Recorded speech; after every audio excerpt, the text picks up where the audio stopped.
Western powers are rushing to wrap up evacuation out of Afghanistan after warning of a terror threat at Kabul's international airport.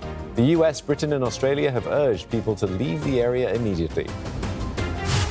And those security fears have prompted European nations to announce their final flights out of Kabul. France and the Netherlands and Belgium as well will cease evacuations by tomorrow.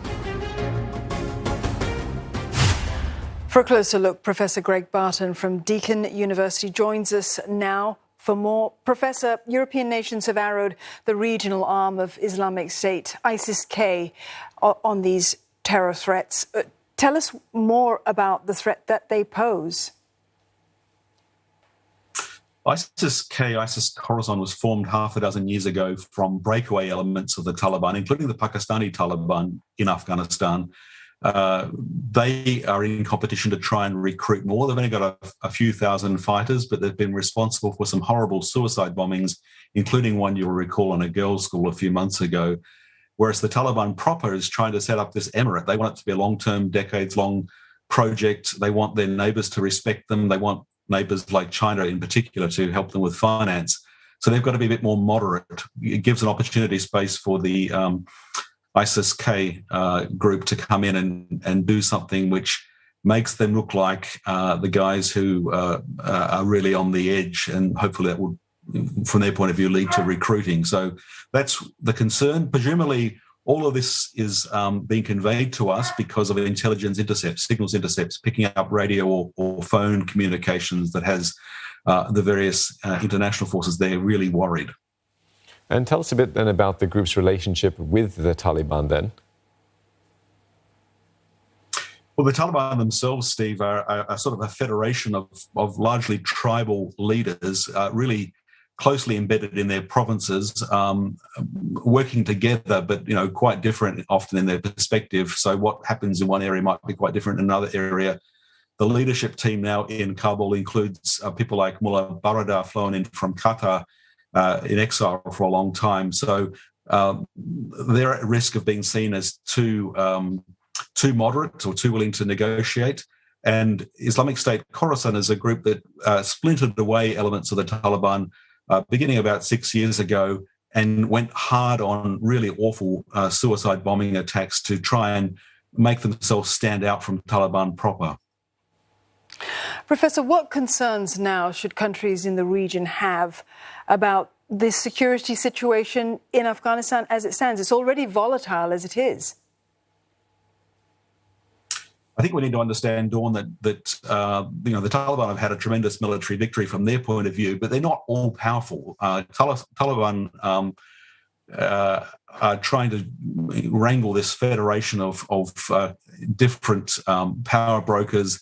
It's a mountainous, rugged country anyway, so there's going to be variations between the provinces, and there are likely a number of jihadi terrorist groups in the region. We think that, according to a UN report, as many as 10,000 foreign fighters brought in with Al-Qaeda help to fight with the Taliban, but some of them will have their own camps and their operations. So it's very chaotic, and that includes in the national capital of Kabul, where there's been numerous suicide bomb attacks in recent years.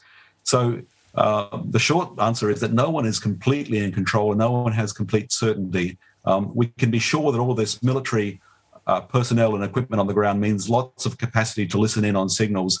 So there must be some good reason that they're communicating their concern. They must be picking up chatter or even direct conversations of people talking about planning attacks. And of course, the Taliban want everyone out by Tuesday. That's the agreement. They've refused to extend the deadline.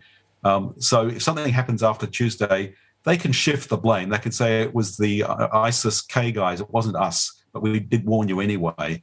So there's a lot of scope here for mysterious things to happen, and because no one is completely in charge, it's really dangerous. And given that there are so many factions and different sort of people at play with this, or different players, if you like, how do you sort of see this sort of playing out going forward? Is it likely that the Taliban will be able to unite all of Afghanistan under its control? Or who would that sort of figurehead be? Well, that's a good question, Steve. I think we should be modest. I should be modest, given how quickly things have changed in Afghanistan this year and how, we got that wrong. I don't think I or anyone expected the Taliban to move so quickly. It's not surprising they came to power, but it was surprising they took the entire country in 2 weeks. That's to say they took the urban capitals in 2 weeks, including Kabul. So we don't really know, but I think they look pretty much in charge. They've got a pretty good prospect of making this Islamic Emirate of theirs work. They've fought for it for 20 years to come back to this position. They're more savvy with their communications. They're going all out on YouTube influencers and got a big presence on Twitter. They are really determined to try and persuade people they've changed. I don't think they have changed, but ironically, there's an opportunity here because they need foreign capital. They need financial support. The previous government depended heavily on financial support, as much as 80% for many of its budget lines. And they also want to be recognised. They want to be seen to be a normal nation state. So that means there's a chance for an external pressure to moderate what they do. And that's important because even after next Tuesday, there is the hope that other people will be able to leave, possibly other city airports. Kandahar and Mazar-e-Sharif have been talked about, might allow international flights. So it does make sense to keep on trying to negotiate with the Taliban for this short, medium term to try and help Afghans get out.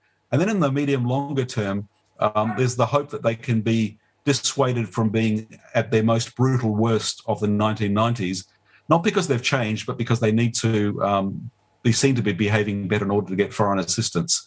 It's double-edged because in Asia that means people will likely go and work in Afghanistan under the Taliban regime, and will make it very hard to identify where somebody has been radicalized and has sympathies with more extremist ideas or has even disappeared into mountain camps. It's going to be a real challenge. But I think international engagement is important just to try and moderate what the Taliban does next. Thank you so much for shedding some light on it for us as well. Professor Greg Barton from Deakin University.